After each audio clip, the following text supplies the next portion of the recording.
Boulos, deixa eu te perguntar uma coisa. Nós estávamos falando da pesquisa aí, da avaliação do governo do Lula, e 3, 4 pesquisas seguidas demonstraram que degringolou aí. Era um jogo que estava ali, eu estava fazendo a metáfora do futebol, estava dando empate, né? Estava indo 35-35 de aprovação e desaprovação, e que o adversário abriu. E não abriu pouco, né? Se fosse uma corrida de Fórmula 1, ele tem aberto quase uns 30, 40 segundos. Um jogo de futebol, 2 gols. Assim, 4-2. O que precisa ser feito? Eu acabei de escrever um artigo dizendo o seguinte: precisa mudar radicalmente aí algumas coisas no governo. Eu acho que já deu para perceber que tem dentro da base, inclusive, do Lula, tem insatisfação com esse bundamolismo dos nossos ministros em geral. Vou assim usar uma expressão de rua, sabe?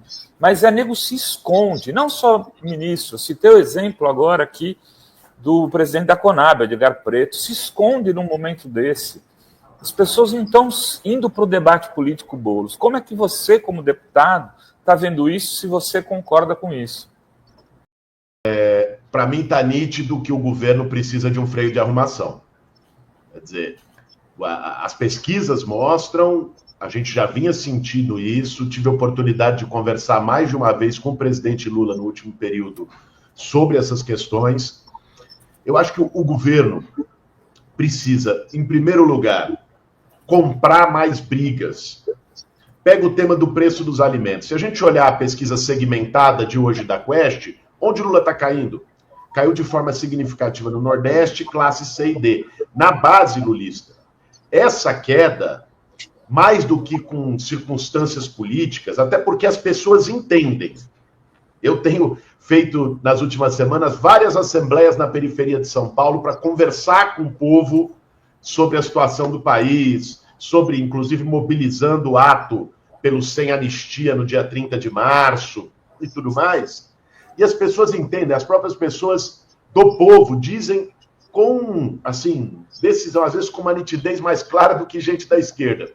Dizendo, olha, o governo está cercado, a gente sabe que tem a coisa das emendas, do centrão, sabe que não está fácil para o Lula, mas o governo precisa dar mais a cara a tapa por nós. Essa é a percepção que as pessoas colocam. Isso significa, por exemplo, essa coisa do preço dos alimentos tem que entrar de uma maneira mais firme. Por exemplo, já era para ter, atrasou, uma política de estoques reguladores, que estava no programa de governo, para o governo poder incidir no processo de alta de determinados alimentos. Ah, mas o Bolsonaro privatizou os armazéns da Conab para fazer estoques reguladores. É fato, vendeu, desmontou a Conab. Agora, nós tivemos 2 anos. Então, eu acho que precisa atuar de uma maneira mais firme nisso. É óbvio, o agronegócio faz chantagem, tem muita força política. Eu estou aqui na Câmara, no meu gabinete. A maior bancada da Câmara não é do PT, não é do PL, não é do PSOL, não é do MDB. A maior bancada da Câmara se chama FPA, Frente Parlamentar da Agricultura, do agronegócio, melhor dizendo. Tem quase 300 deputados nessa frente. Metade da Câmara está nela. A gente sabe o poder de fogo e de pressão que eles têm. Mas não dá para admitir, Rovai. É uma coisa assim, porra, o Brasil é o maior produtor de proteína animal do mundo. Carne e frango, e o preço está na altura. O Brasil é o maior produtor de café do mundo. E está custando R$31, R$32 o pacote do café. Porque eles aproveitam a alta do dólar para vender como commodity no mercado externo e ganhar em dólar, lucrar mais. Tem que ter regulamentação. Os Estados Unidos, já que quando a gente fala do Estado intervir, não, a grita dos liberais. Bom, os Estados Unidos têm regulamentação sobre destinação da produção para mercado interno, para garantir segurança alimentar prioritariamente deles, desde o Roosevelt, no pós-crise de 29. A China tem desde os anos 60. Então, nós precisamos ter isso. Eu acho que o governo precisa ser mais firme, mais ousado para enfrentar esse tema, porque na minha leitura, Rovai, uma das coisas principais que está corroendo e gerando esse efeito nas pesquisas é o preço dos alimentos. E nós precisamos, então, atuar de uma maneira decidida. Porque uma coisa é o governo perder, vamos pensar, como perdeu também, mas Sul e Sudeste, classe média, aí nós estamos falando de política, né? Outra coisa é perder nos setores populares que gastam boa parte da sua renda, do seu salário, com alimentos. Aí é lógico, nós estamos falando de política também, tem uma leitura, tem uma visão, mas nós estamos falando de bolso, de economia, na veia. E essa percepção ela já existe no governo, mas ela precisa ser traduzida em iniciativas práticas para recuperar. Eu acredito que dá tempo, e acredito que nós temos uma responsabilidade, enquanto esquerda, nós do campo de esquerda, independente de estar no jornalismo, independente de estar no parlamento, independente de estar dentro do governo, nos movimentos sociais, nos partidos políticos.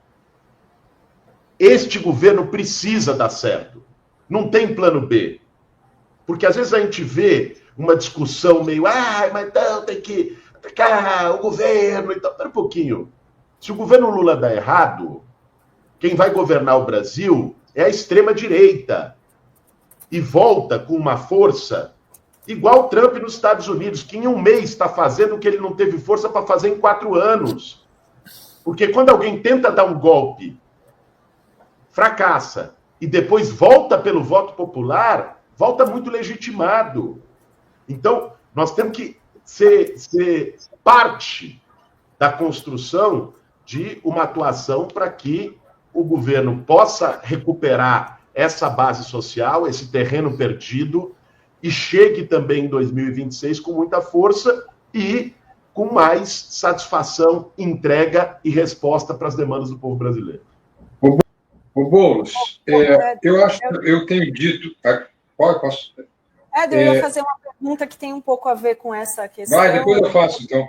Não, porque tem essa questão do governo dar certo e tem já uma questão que 2026 já está colocado. Ontem o Bolsonaro deu uma entrevista já falando nos candidatos ao Senado, já chamando mobilização para o dia 16 de março. Eles estão ali mobilizando a base deles. O que o campo progressista, o campo político na esquerda, né, pode fazer para também mobilizar a sua base já com vistas para 2026, que está logo aí, não perder também espaço no parlamento, não perder essa base que tem. Eu quero ser mais direto, acrescentando aqui só uma frase. Você é pré-candidato ao Senado ou ao governo do Estado? O Rovai, ele sempre vai com o ele dedo sempre na pega, né? Mas, pessoal, deixa eu responder primeiro a Dadri e chego na tua, Rovai. Você sabe que, apesar de você ser um cara com o dedo na ferida, eu nunca fugi, né? Sempre respondi tuas questões. Sem dúvida. Dri, eu tenho trabalhado com o nosso time algumas iniciativas que a gente precisa priorizar esse ano. Para além do diálogo com o presidente Lula, com os ministros, para ajudar na atuação do governo, para além da atuação parlamentar aqui na Câmara, eu acho que esse ano nós temos 3 desafios.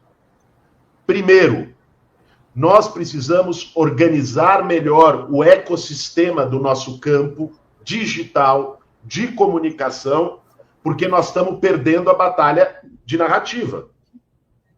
Pegue o caso do Pix, pegue o caso da taxa das blusinhas, pegue vários casos, a extrema-direita está ganhando, e aí não adianta só apontar o dedo e dizer que a culpa é da SECOM. É lógico que a comunicação do governo pode melhorar e está melhorando, mas, assim, nós temos uma responsabilidade nossa. Às vezes eu vejo a militância de esquerda se divertindo em fazer autoflagelo na rede social, sem entender o buraco que nós estamos metidos, o risco que está colocado. Então, acho que quando a extrema-direita ataca, vamos pensar, Pix, todos eles unificam a narrativa. Enquanto você vai ver as nossas lideranças e referências, cada um está falando uma coisa. Então, você vai no meu perfil, no do Lula, no da Erika Hilton, no do Haddad, no do não sei o quê, está cada um falando uma agenda. Aí você vai no do Nicolas, no do Eduardo Bolsonaro, no do Bolsonaro, não sei o quê, eles coordenam a narrativa.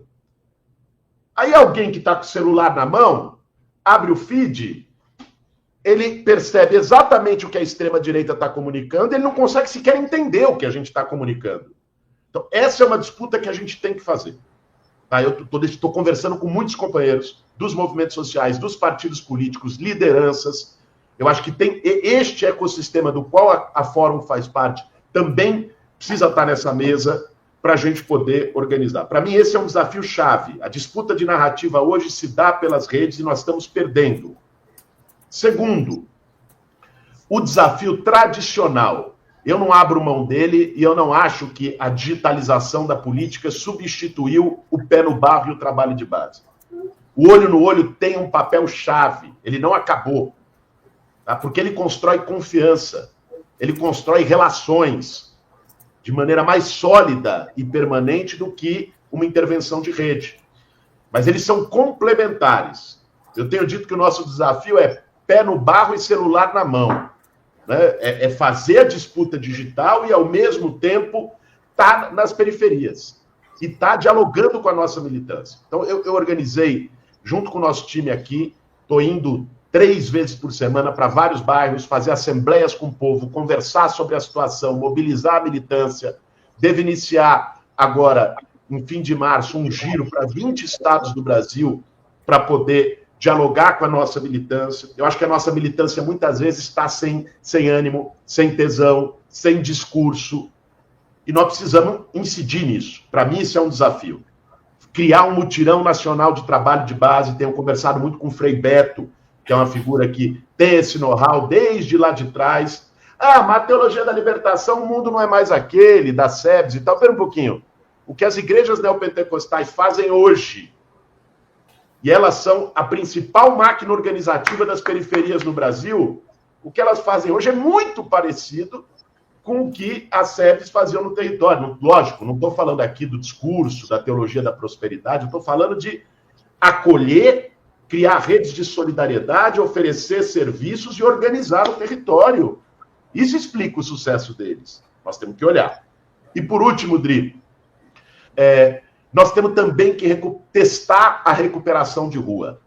Tá? Por isso que a gente organizou pela Frente Povo Sem Medo, Frente Brasil Popular, os principais movimentos do Brasil, estamos conversando com várias lideranças, fazer uma grande mobilização no dia 30. Eles vão para a rua no dia 16? Vão, precisa ter resposta. Então, dia 30, fazer um grande ato nacional em São Paulo, militantes em estados também vão fazer suas concentrações, mas um grande ato pelo Sem Anistia para fazer esse enfrentamento, porque não é possível que tenha tido uma denúncia tão robusta como a do Gonê. Eu li as 272 páginas, fiz um discurso ontem de 15 minutos no plenário da Câmara, trazendo os fatos. Não é possível, com tanta coisa ali, assim, que é o golpe impresso e auditável, ou seja, tinha anotação, troca de mensagem, de zap, está tudo ali, e que a gente é que fique na defensiva nesse debate. Nós temos que ir para a ofensiva e colocá-los na defensiva. Colocar a extrema-direita e o bolsonarismo na defensiva.